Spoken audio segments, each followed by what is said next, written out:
Welcome to another episode of Breadcrumbs to Blueprints. Today we have with us again the lovely author, healer, aura reader, and much, much more, Judith Collins. Welcome to the show. Thank you. It was lovely having you last time. We learned so much. You are a fascinating woman. Very talented, very special. And since we spoke last time, I purchased another one of the books that you've written called I Want to Be Healed. Yes. Fantastic. Yes. Up to page 23 so far, and probably will finish reading that by the weekend. It's a really good read, learning so much. So last time in part one of this interview series, we were going into the healing part of things, because that's when you became known in the media, isn't it? Yes, yes. Tell us about that. Well, my husband and I were driving home, and we live in a country town, and we were coming through a built-up congested area, and all the cars had stopped. And so my husband said to me, he said, well, we can't move. He was driving, and he said, we can't move. We just bumper to bumper when we stopped. He said, I don't know why. And I went, oh, all right then. And just leant back, closed my eyes. And the next thing I know, I was outside of the car, about 10 cars in front of me, kneeling on the ground, next to this little boy who would have been about 6 or 7. And this voice had said to me, put your left hand on his chest, turn your right hand upwards, the palm upwards. And that startled me and woke me out of my trance. And there I was, and people were taking photographs. And I was healing this little boy. And the little boy had been hit by a car, run out into the road and been hit by a car. And he started to murmur, started to roll on one side. Somebody had called an ambulance, and the ambulance came out, and they said to me, ambulance workers came out, and they said to me, you a doctor? And I went, no. They said, oh, you're a nurse. We'll take him from here. And I never said a word to the nurse. They just said, we'll take him from here. Okay. Thank you very much for your help. Right. Anyway, yes. And then somebody sent their photographs off to a regional newspaper, who tracked me down. Took them 2 weeks to track me down, and then got my story. Yes. And then the next thing I know is I had people on a Sunday morning, a carload of people on a Sunday morning, knocking at my front door. Yeah. Goodness. So, the photographers were taking photographs of you healing the boy with your hand on his chest and so word got around quick, didn't it? It did. It's one of those universal things that I have no memory of leaving the car. That's the thing that really upset me, distressed me, and disturbed my understanding of energy. I felt invaded. Right. I felt as though somebody had just taken control of me and put me outside the car, and I was very, very irritated by it. I understood auras, I understood energy, I understood that. I've been doing it since I was a baby. But I'd never understood, I never had the experience of somebody lifting you out of a car and putting you 10 cars down and kneeling down doing what you're doing. So that was, for me, frightening. Frightening. Yeah. So how did you process that? What did you do to sort of comprehend what had just happened? Oh, well, you see, it's quite easy. It was easy to process because my husband just wrapped his arms around me and he said, well, darling, it's one of those weird things that happens to you, and the answer will come to the fore sooner, I hope, than later. Your husband was an amazing man. Oh, what an amazing, amazing, talented man he was. We were speaking earlier about all the talents that he has, and what number were we up to? 80 something? No, we're up to 64. 64. And all the neighbouring properties, they say that they think they might get it up to 80. 80. Yes. Incredible Anything man. Paul wanted to do, he just taught himself how to do it. So everything in an entire house he could do. When I wasn't happy with one book cover that the publishers had shown me for one of my books, I said, oh, look, my husband could do better than that. I don't like it. I'm going to get my husband to draft up an image. And so my husband then took over designing the covers of my books and doing all the illustrations. Yes, that's it. He designed the healing book. He did both. he designed the aura book. Yes. There you go. And they he are did great all covers. the internal drawings, self-taught. Incredible. A man of many talents. Mm. Wow. So there you are. So now you've got all these people at your door lined up to be healed or to interview you about what happened. Yes, yes. And people were saying, people were knocking on the door. A carload of people came in and one said, oh, I've got cancer, I've got arthritis in my hands and it's disrupting the work and I'll have to leave the workforce. And people were telling me all their stories and I'm standing on my front veranda hearing all this. I hadn't invited anybody into the house. I was standing on the front veranda listening to all of this and my husband was there. And my husband said, said to the people, well, what do you expect her to do? And they said, well, obviously you're a healer. And I said, well, I'm not set up to do it. I have another job. I don't know. So my husband took their names down and their telephone numbers and then said to everybody, well, you can all go home. We'll call you if we figure something out. So my husband, being the talent that he is and the workaholic that he was, he decided that we had a building. We had several buildings on our property because we lived on a farm. And he said, well, I could line that. I could do that. I could put the electricity's already there. I need to get plumbing over there. I'll need to get a toilet in there if people are traveling distances. I need to get this. The concrete's not level. I'll level the concrete. I'll insulate the walls. I'll put extra lighting in. I'll do all that. Wow. And before I know it, by the next weekend, it was all done. He said, now we can ring those people. And I said, but I don't know what to do. He said, well, I don't think you have to know what you do. He said, you can read their auras and they don't need to know that. You just read their auras and you know where they're sick. He said, so that's a start. He said, and just put your hand on it and see what happens. And that's how it started. That's how it started. Wow. Whirlwind of events. Yeah. And then so you did that, right? Yes. Oh boy, I've done it everywhere. United States, UK, New Zealand. Yep. I just love your life story thus far. They should make a movie about you, Judith. Oh, I've heard that so many times. And your husband. Yeah. Aussie icons. Well, I think if anybody did a movie, it would be the ABC television because they've done documentaries on me. Compass on ABC have done 2 documentaries on me. SBS has done 2 documentaries, yeah. And what have they done their documentaries on so people can maybe chase it up and watch them, including myself? ABC television. Yeah. ABC television in the 1990s, Compass asked my husband, who managed everything, asked my husband if they could come out and film the Trance Channeling. That's another thing that smacked me around the head and woke me up as well, Okay, we'd love to talk about that too. Yeah, well, anyway, so that's what happened.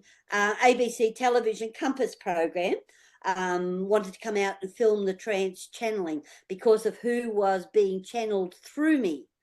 And so we didn't have Trance Channeling for everybody's spiritual messages. The person that was channeling through me only for a short period of time, for about, I think it was about 18 months to 2 years. All the people all the religious people came to ask him questions. Yes, yeah. Wow. Yep. You remind me too, like Jane Roberts.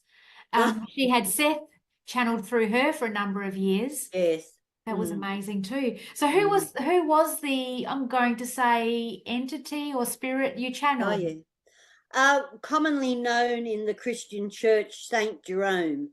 And Saint Jerome is the man who spent 8 years.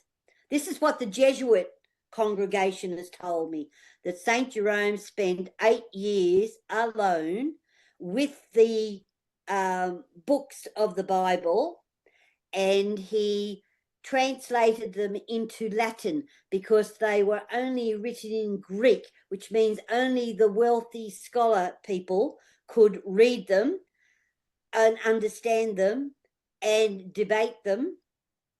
Latin was the common language, like we have English. Latin was the common language. So he spent 8 years translating them all into Latin so that the general people could read this holy book. Yeah. Mm, goodness me. And what sort of messages did he bring through? Um, Was it for humanity at large?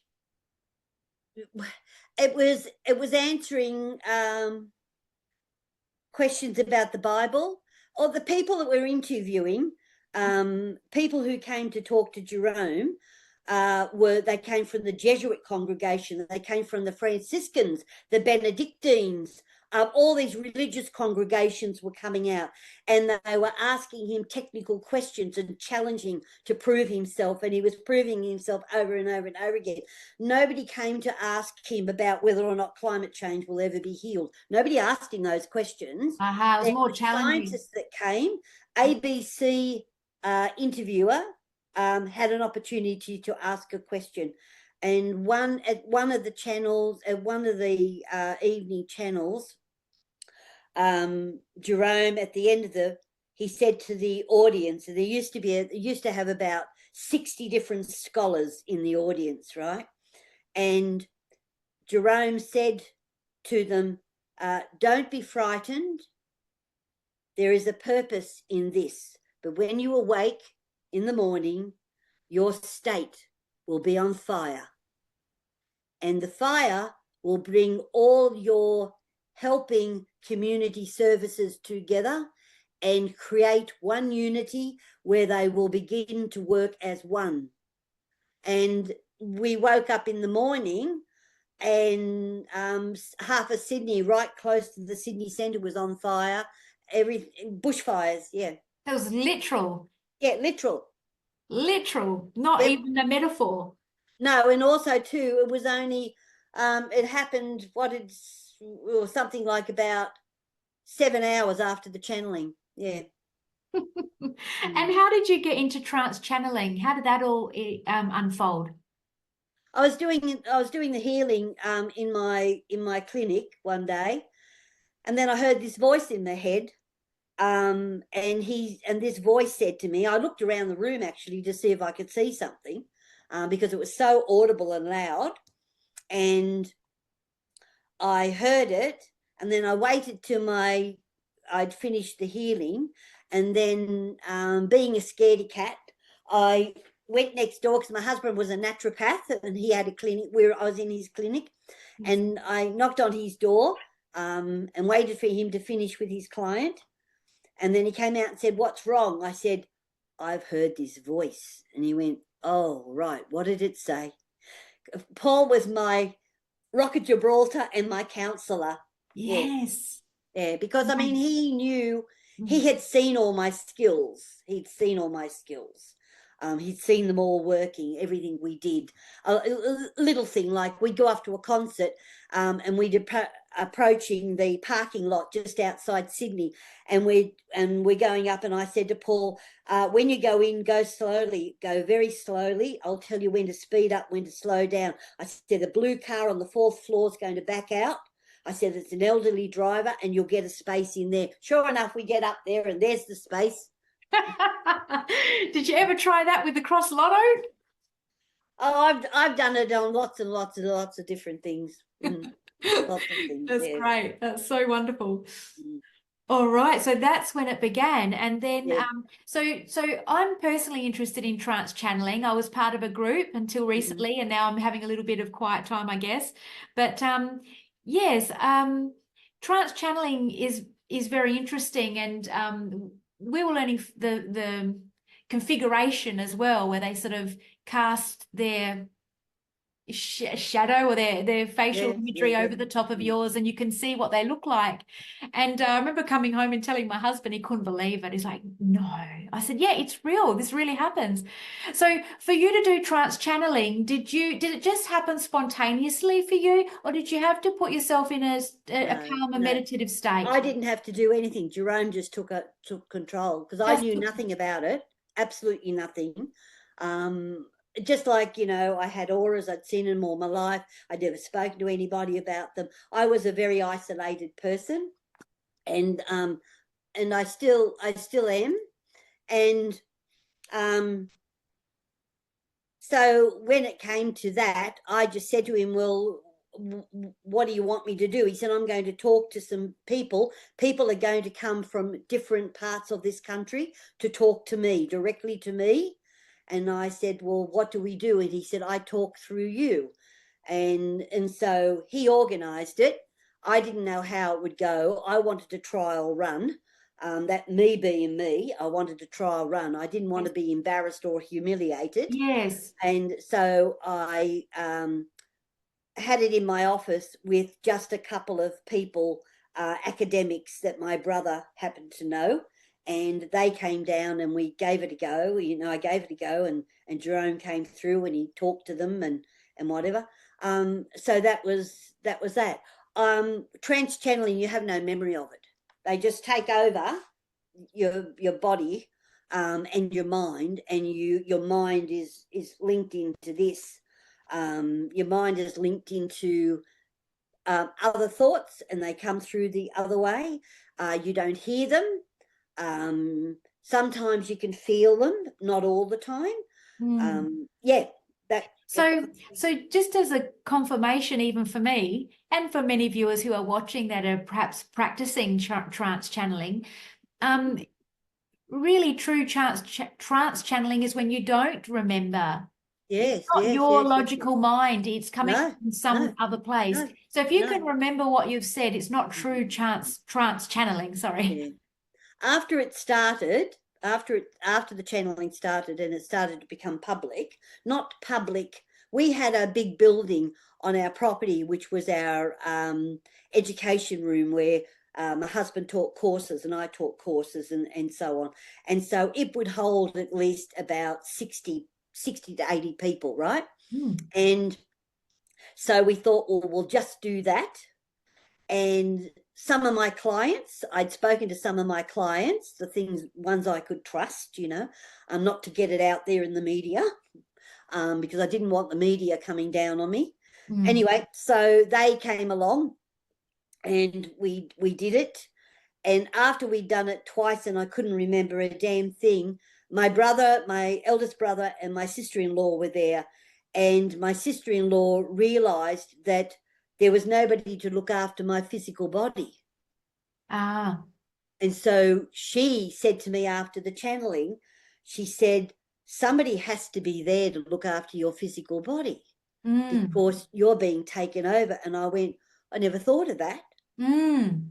Um, and she said, so if I see you getting hot, I need to wipe your brow. If I see you getting cold, I need to drape something around you. So she said that she would look after me. And then my brother, she's married to my oldest brother. My oldest brother had a recording studio. So he said, well, if you can't remember it, my darling sister, he said, I'm going to record the whole lot. So I've actually got boxes and boxes and boxes of DAT recordings done on a DAT machine in the 1990s, which could be transferred to CDs or cassettes. Yeah. We need to keep these. They need to be transferred and stored. It's Yes, very, well, there's a very book that was important. published called Other Ways of Knowing, which my sister-in-law put together. She's an academic. She put all that together, and that was all different channelings coming through. And then another one Paul put together called Beads of Wisdom, and I don't know where they are. They're around in the ethos somewhere. Yeah. All right. So Paul put together Beads of Wisdom. Yep. Yep. Paul Collins. Yep. And your sister-in-law, Other Ways of Knowing. Can we ask her surname for the author or the author? Yep. Rosalie, Rosalie,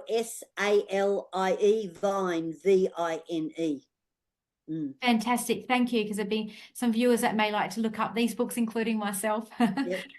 All right. Wonderful. Now, you have also worked with crime, like investigations. Yes, yes. Could you tell us how that began and what transpired? I was doing lectures and lots of radio interviews and television and that in Western Australia. And I was over there. Usually when I went to Western Australia, I was there for about 6 weeks. You know, you do the big trip, so I do everything. I also did healing in Western Australia as well. And anyway, the media were chasing me between 6PR radio station in Perth and the ABC in Perth. I always do the ABC. And so I went over to the ABC, did the interview. They asked very intelligent questions at the ABC. So I answered their questions. And then when I finished, I stood up and the producer of the show said to me, "I've got a phone call here for you from the police." I said, "What? What?" So anyway, if somebody said that to you, wouldn't you jump? Absolutely. So I picked it up and they said, "Oh, Mrs. Collins?" I said, "Yeah, Detective so-and-so. So I was wondering if we could come to talk to you. We don't know where you're staying at the moment, but we will come to you." And they said, "We have a crisis here and we need help." And I went, "All right." So I gave the police the address and they came, 2 detectives came and sat down and told us and what the situation was. And then they asked me if some of the parents could come as well. And so the next week, a couple of days later, I met some of the parents and they asked me, did the parents have to bring anything that belonged to the young girls? And I said, no, I'll just read their auras. And so I did all of that. Then I worked on that, and then I flew home and I was working on that case for about 6 weeks, and then I tracked that case linked to different countries in the world, and the police investigated all that and found out what was happening. Yeah. Goodness me. That was the beginning of working with the police. That was the beginning. And how long did you work with the police for? Oh, on and off for about 8 to 10 years. 8 to 10 years. Yeah. I know you can't speak about the ins and outs, but is there anything that you can share with us that was? Yes, I can. I had a sergeant of police telephone me, and he said to me, he said, "Oh, am I speaking to Judith Collins?" And I said, "Yes." He said, "Well, you don't know me. I'm sergeant of police at such and such." And I went, "Yes." And he said, "I don't know how you work or anything, but we're at our wits' end, and we need some insight." And I said, you want to know? I said, "So you want to know if you're looking for a dead or a live body?" And he went, "Yes." And I said, "Well, do you have a picture of the person on file?" He said, "Yes." I said, "Put the picture in front of you on the desk." And I said, "And I will look through you at the picture. I will describe it in detail and you tell me if I'm right, and then I'll know where to go from there." So I said, 8-year-old, 9-year-old child, dark brown hair, big brown eyes, orange T-shirt, and I described the girl. Anyway, he said that's right. And then I said, "Well, all right, just a minute." And I said, "Well, you know this road that goes down here, and there's a main road there, and it goes here, and da da da." And I said, "You got to go 1, 2, 3, 4, go down there, turn this, do this, whatever." I said, "She's laying face down in a dam. She's been drowned."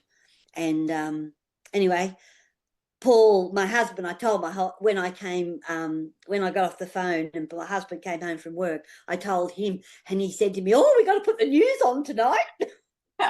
Sure enough, there it was. They'd been looking for a body for 3 weeks and they found it. Yeah. And they found it. And yeah. sorry, and was that revealed to you on the news, or did you know before that? Oh no, I told the sergeant where to Yes. look. And he Yes. confirmed it with you. Yes. Yes, And I yeah, okay, told him gotcha. at about Yeah. most probably about 11:30 in the morning. Yeah. Mm. So and my husband was excited to watch the news to see Yes. if they'd found her. Because Yes. I told my husband that the police had phoned me and I'd done another one. Yeah. Yes, yes. Well, how many did you help them with over the years? And why aren't you helping them now? Why have they stopped? Well, 22 years ago, my husband collapsed on the bathroom floor and the doctors didn't know what was wrong with him. Yeah. His aura wasn't showing too many things. And so for the next 22 years, I cared for him. I gave up everything, absolutely everything. We closed the clinic, we moved house. I didn't do touring anymore. I didn't do interviews. I just looked after Paul. And then he died 9 months ago. 9 months ago. Mm. Yeah.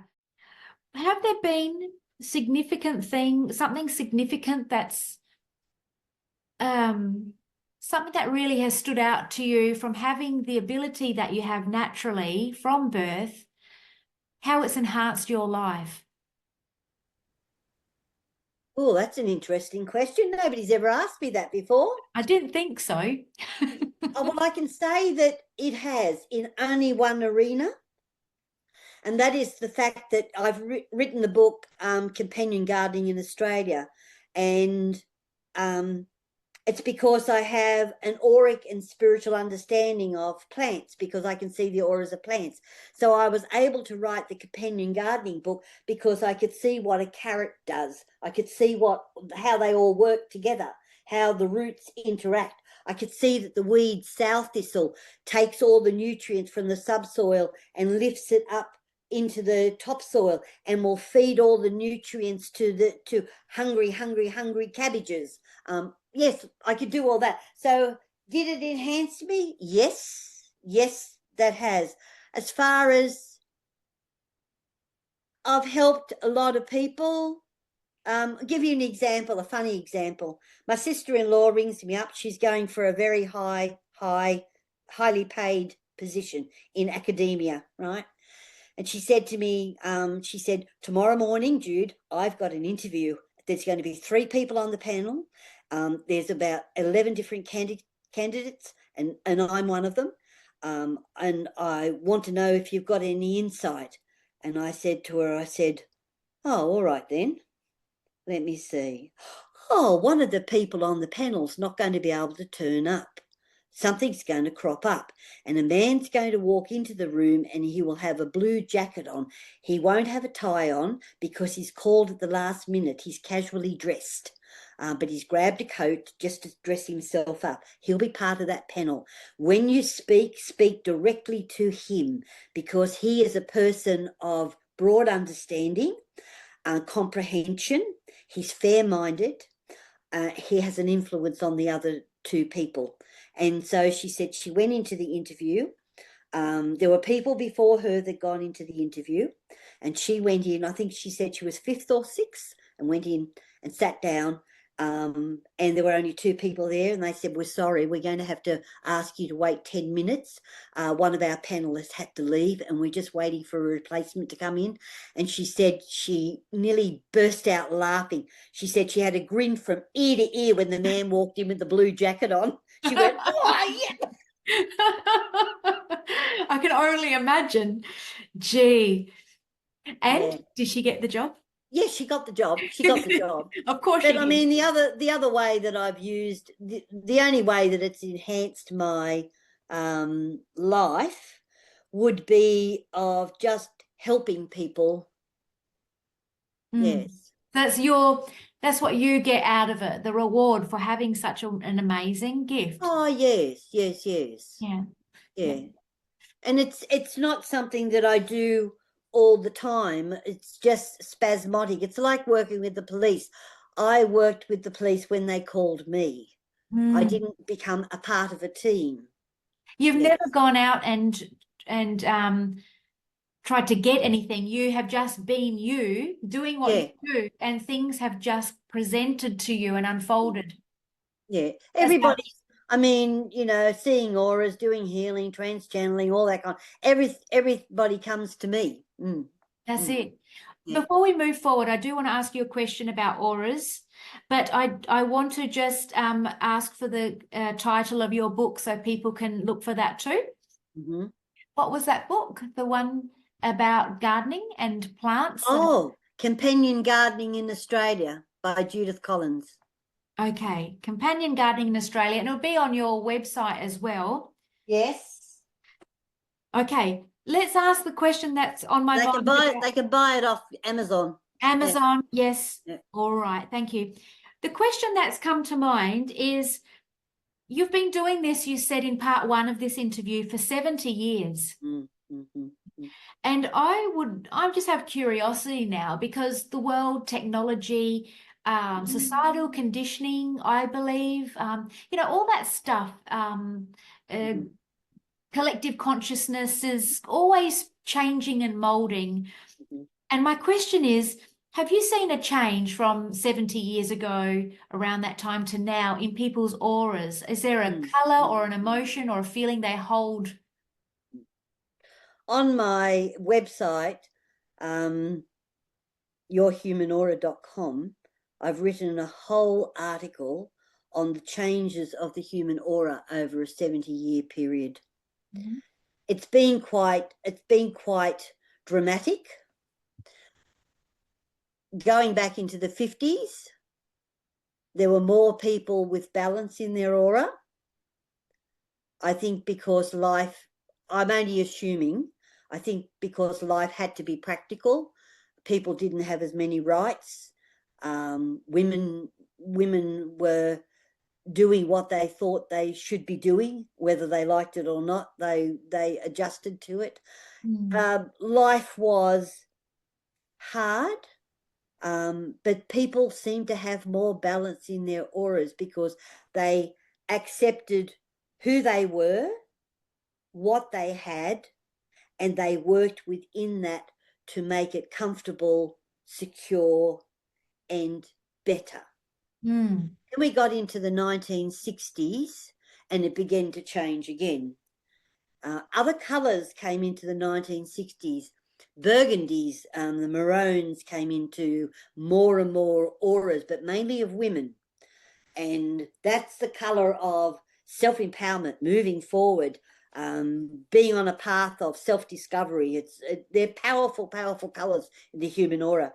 And in the 1960s, the auras showed a lot of breaking out, a lot of testing, a lot of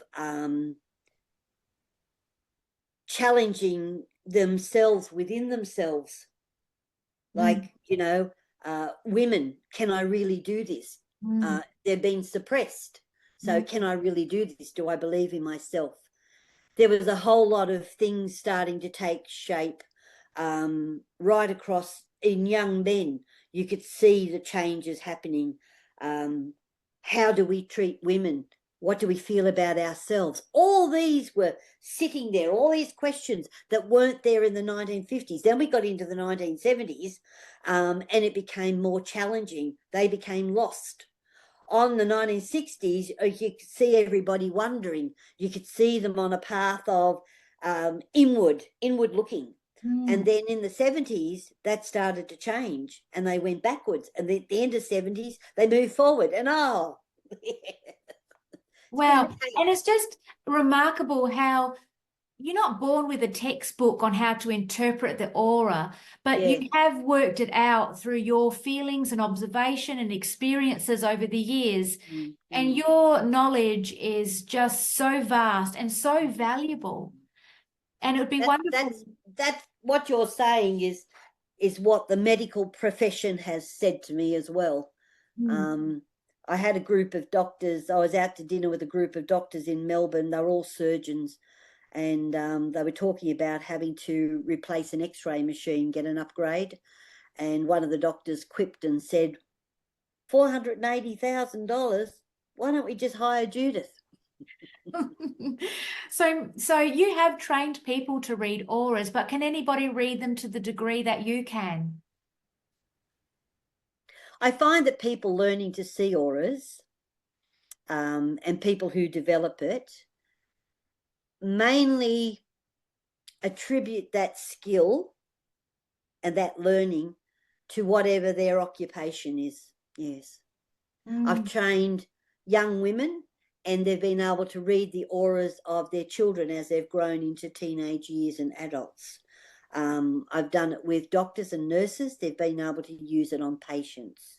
I've done it with social workers. They've been able to use it when they go to visit people's homes, and they know whether or not someone not fully answering the question because they're embarrassed or humiliated or they're shy. Yes, people have Very used it, helpful. but it's been narrowed to whatever they're doing. Whatever they're doing. Yeah. Right. We're getting to the end of the time now for our interview today. I would Yes. love to have you back on the show to speak about living on the land and talking about all the things that you teach people how to do this, to be self-sufficient. Yes, yes, yes. And what's the name of your website? Is it Keepers of the Garden? I can't remember exactly. No, the one about the land is called earthkeepers.com.au. Thank you. Earthkeepers.com.au. Yes, so you can go on the website, but we'll do another interview talking about this, because I think this is very relevant, and the way that the climate's changing and everything will be changing in the future. And it'll be nice to, because I think we've lost a lot of this, or not think, I know we've lost a lot of this knowledge, the Yes, everyday average person, that is. And So, with that, I'll be able to talk about how I've worked in war zones and helping people to find food in amongst all the different weeds and grasses where their landscape has been bombed. I've done all that as well. excellent. Excellent. You're a wealth of information. Thank you so much for today's interview. And my pleasure. You're such a lovely lady, and I'm just so honoured to be able to interview you. Before the end of this interview, and we can cut this bit out if you don't want to do it, but before the end of the interview, I'm wondering whether you would like to see my aura, whether you're turning it on at the moment, and maybe we can share with the audience just something little, if you would like. I can hold your hand up, or what? I don't usually read auras in public because they're very personal things. Yes, but I did that too. I can tell by different colours that are around the length of your arms here, because the colours around your head are only what you're thinking. The colours down here and the colours under there are the journey you're taking. And yours, that's right. And yours is a bit of a mishmash. You're trying to do everything all at once, can't fit it in, but it's all starting to take its shape where it's going to filter through and allow you to choose 3 of the options that are available to you. And they will unfold as you challenge yourself into new dimensions. All right. So keep doing what I do. Keep doing what you do, but you think too much. This is true. This is true. Well, thank you so much. That's my really, pleasure. really wonderful. Thank you. And thanks again. And we'll do part 3 down the track. Yes, we will. Organise another time. So thanks again, and we'll see you next time. Thanks. All right, Judith. thank you. Thank you. If you have enjoyed my show, please remember to like and subscribe to the channel. If you would like to be my next guest on the show, my details are in the description box below.